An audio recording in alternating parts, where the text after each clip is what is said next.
ابراہیم علیہ السلام ان کا بار بار بیان فرماتے ہیں۔ دیکھیں، رب وہ ہوتا ہے جو حی بھی ہو قیوم بھی ہو۔ رب کی شان یہ ہے نہ اسے نیند آتی ہے نہ اسے اونگ آتی ہے۔ رب کی شان یہ ہے کہ وہ ہر وقت ہر لمحہ ہر گھڑی اپنے بندوں کو دیکھتا ہے۔ وہ ہر ایک کی ضروریات سے آگاہ ہے، کسی کو کتنا چاہیے، کب چاہیے، کیا چاہیے، مالک ہر وقت جانتا ہے۔ اللہ تبارک و تعالی اپنے بندے کے سکھ سے، دکھ سے، آزمائش سے، امتحان سے، کامیابی سے، ہر چیز سے آگاہ ہے۔ تو رب ہو بھی وہی سکتا ہے کہ جو اتنی طاقتوں کا مالک ہو۔ حضرت ابراہیم علیہ السلام کے زمانہ مبارکہ میں کچھ لوگ ایسے تھے جو چاند کی پوجا کرتے تھے، کچھ سورج کی پوجا کرتے تھے، کچھ ستاروں کی پوجا کرتے تھے۔ اللہ کا قرآن کہتا ہے کہ فلما جن علیہ اللیل، جب حضرت ابراہیم علیہ السلام پر رات کا اندھیرا چھا گیا نا تو رآ کوکبا، انہوں نے تارا دیکھا، قال ھذا ربی، ستارہ دیکھ کے کہنے لگے اسے میرا رب کہتے ہو، کیا یہ رب ہے؟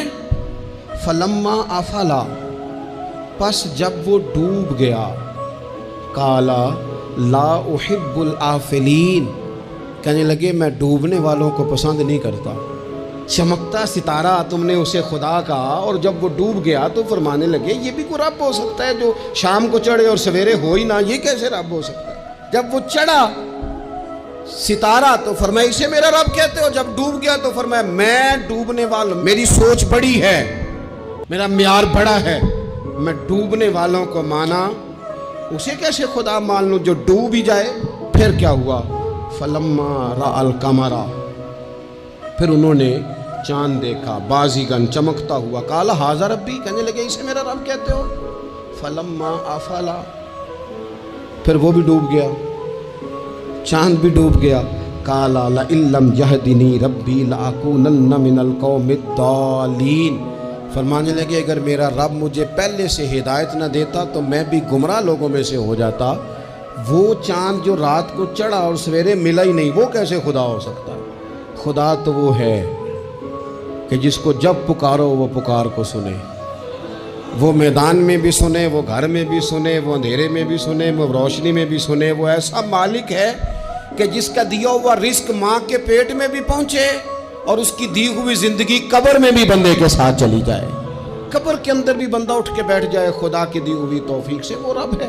پھر جب سورج کو چمکتے ہوئے انہوں نے دیکھا، قال ھذا ربی ھذا اکبر، کہنے لگے کیا اسے میرا رب کہتے؟ یہ تو بڑا بھی ہے، سورج تو بہت بڑا ہے، اسے رب کہتے ہو؟ فلما افلت، پس جب وہ بھی غروب ہو گیا، قال یا قومی انی بریء مما تشرکون، فرمانے لگے لوگو میں بری ہوں اس سے جو تم رب کے ساتھ شریک ٹھہراتے ہو، میں ان سب سے بری ہوں۔ تو آپ پھر کیا ہیں؟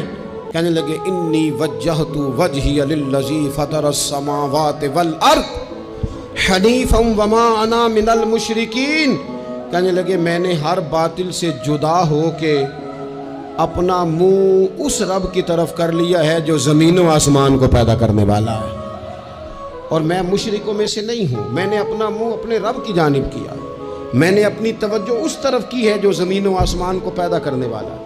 تو حضرت ابراہیم علیہ السلام بار بار اپنی قوم کو نشاندہی کرتے، بتاتے کہ یہ جن چیزوں کو تم رب مانتے ہو یہ اس قابل نہیں ہے، اور آپ نے اس کے کئی مظاہر بیان کیے، کئی آپ نے ان سے کہا کہ ان بتوں کی پوجا کرتے ہو جو نہ نفع دے نہ نقصان دے، ان کے سامنے جھکتے ہو، نہ تمہاری آواز سنے نہ بات سنے۔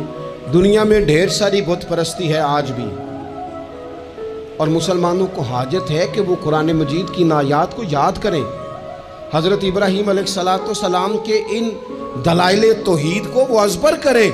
اقبال کہنے لگے کہ اگرچہ بت ہیں جماعت کی آستینوں میں، مجھے ہے حکم ازاں لا الہ الا اللہ، اور کہنے لگے یہ دور اپنے ابراہیم کی تلاش میں ہے۔